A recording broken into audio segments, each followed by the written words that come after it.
Alors, avons-nous compris, la soif arrive. Amen.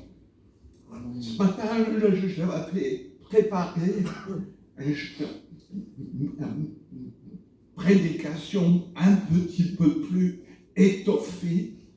Je pensais à ce que disait votre pasteur Marc. Voilà, le frère qui a prêché simplement hier soir.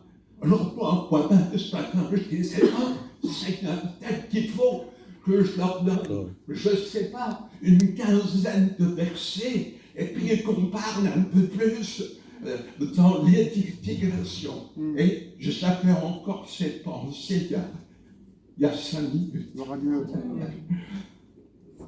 Et puis, bon, décidément, il faut que je reste saint.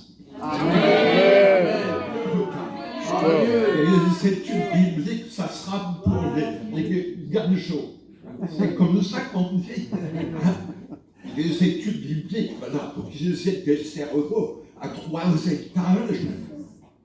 Mais pour toi, qui es venu avec un cœur sincère, un cœur saint, je voyais ces jeunes devant. C'est à cause de ce genre de message. Je me suis dit, puis j'ai pensé comme mon frère Ismaël, il avait quoi, 15 ans, 16 ans, 14 ans.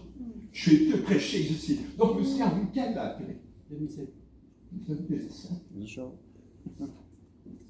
Mais si je n'avais pas été saint, enfin, Dieu aurait quand même touché Israël.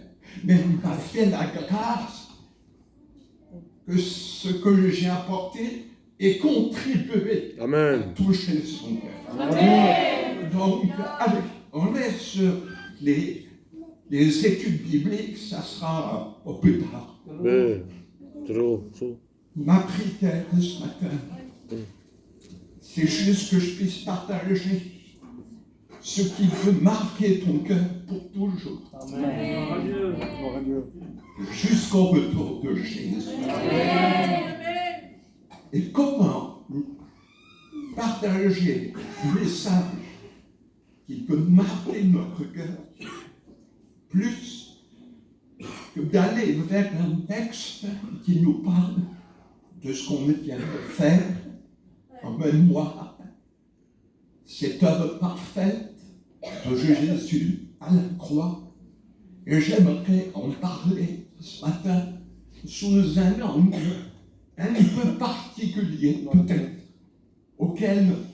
devant lequel tu n'as jamais vraiment été interpellé, mais je sens dans mon cœur que c'est ça qu'il faut que je parle. Amen.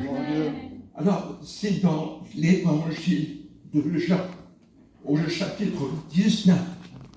Et